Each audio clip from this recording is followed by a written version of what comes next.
Hello friends, એકદમ જાળીદાર પોચા અને મોઢામાં મૂકવાની સાથે મેલ્ટ થઈ જાય એવા ઢોકળા બનાવીએ. તમને આ વિડીયો ગમે તો લાઈક કરજો પ્લીઝ. ચાલો શરૂ કરીએ. એના માટે 2 કપ પલાળેલા મગ અને 1 કપ ચણા, આદુ મરચાં લસણ તમારા ટેસ્ટ પ્રમાણે નાખી 2 મુઠ્ઠી બરાબર ભરી અને પાલક નાખવાની. અડધો કપ દહીં, અડધો કપ પાણી નાખી અને પીસવાનું.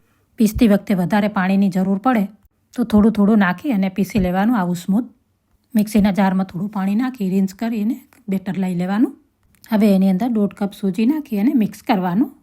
સૂજી નાખી એટલે બેટર થોડું થીક થશે તો એની અંદર અડધો કપ દહીં નાખીને મિક્સ કરવાનું બરાબર. પછી તમારી થાળી હોય એ પ્રમાણે બેટર લઈ 1 ટીસ્પૂન ઈનો, અડધું લીંબુનો રસ નાખી અને મિક્સ કરવાનું.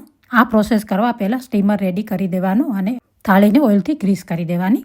બેટર થાળીમાં નાખી અને સ્ટીમરમાં મૂકી દેવાની. ઢાંકી અને મીડિયમ ટુ હાઈ ગેસ ઉપર 20 મિનિટ સ્ટીમ કરવાનું. 20 મિનિટ બાદ ટૂથપીકથી ચેક કરી થાળી કાઢી લેવાની. ઠંડી થાય ત્યારે ઉપર ઓલિવ ઓઇલ લગાડી આવી રીતે કટ કરીને સર્વ કરી શકો છો, કે પછી તમે નોર્મલ ઢોકળા આપણે વઘારીએ એવી રીતે પણ વઘારી શકો છો.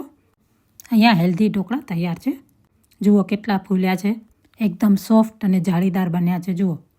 તમને આ વિડીયો ગમ્યો તો લાઈક કરજો. Thank you for watching.